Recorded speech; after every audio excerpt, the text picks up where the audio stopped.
How's that feel?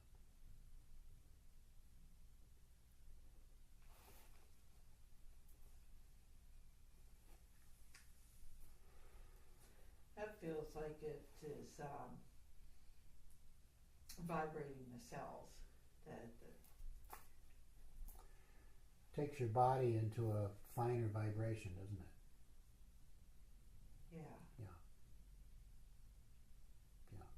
Which means really that you are accessing something that's there. Didn't go anywhere. Didn't suddenly appear. It's just like tuning into it. Yeah, exactly. Uh-huh. Mm-hmm. Azim is O life, right? Mhm. And Aziz. The highest, something like that. Really cool. The really cool. The niftiest.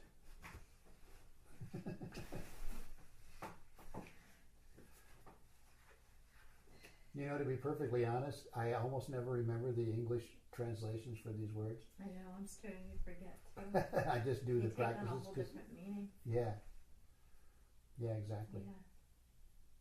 Yeah. Mhm.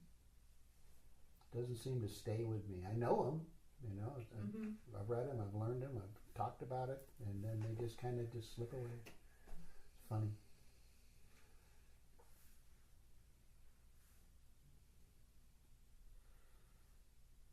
And then in the normal sequence of things,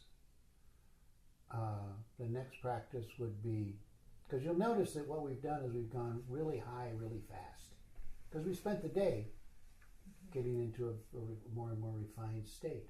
And so these just kind of, two practices kind of accentuated it, right? Now we're going to, and so there is a kind of a solve, dissolution, that you've been experiencing as we've gone through the day. Right? Does that feel like a correct Yeah. statement? Mhm. Okay.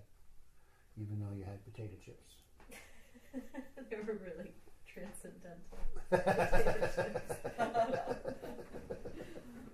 Okay. Now we do the resurrection. Okay. And you start that out with Qudus Hai. And it's like this. There's a lot of ways to do it.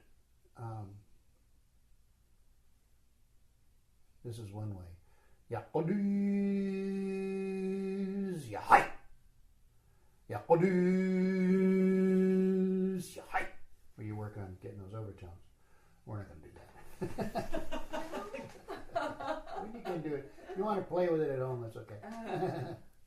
But what we're going to do is keep it very gentle. Ya Qudus Ya Hai. Like that. Okay. Okay, good. Okay?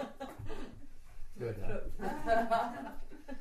Okay, so we'll do this 100 times too. 101. Right. Oh, for the benefit of the recording, you always do a practice an odd number of times, with the exception of Allahu Akbar, which is always done an even number of times.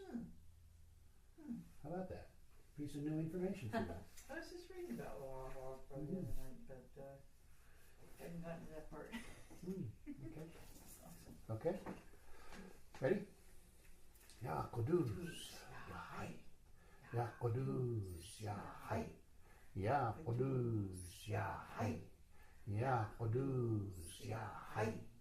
Ya Qudus Ya Hai. Ya Qudus Ya Hai. Ya Qudus Ya Hai. Ya Qudus Ya Hai. Yeah. Qudus Ya Hai. Ya Qudus Ya Hai. Ya Qudus Ya Hai. Ya Qudus Ya Hai. Yeah. Ya Hai. Ya Qudus Ya Hai. Ya Qudus Ya Hai. Ya Qudus Ya Hai. Ya Qudus Ya Hai. Ya Qudus Ya Hai. Ya Qudus Ya Hai. Ya Qudus Ya Hai. Ya Qudus Ya Hai. Ya Qudus Ya Hai. Ya Qudus Ya Hai. Ya Qudus Ya Hai. Ya Qudus Ya Hai.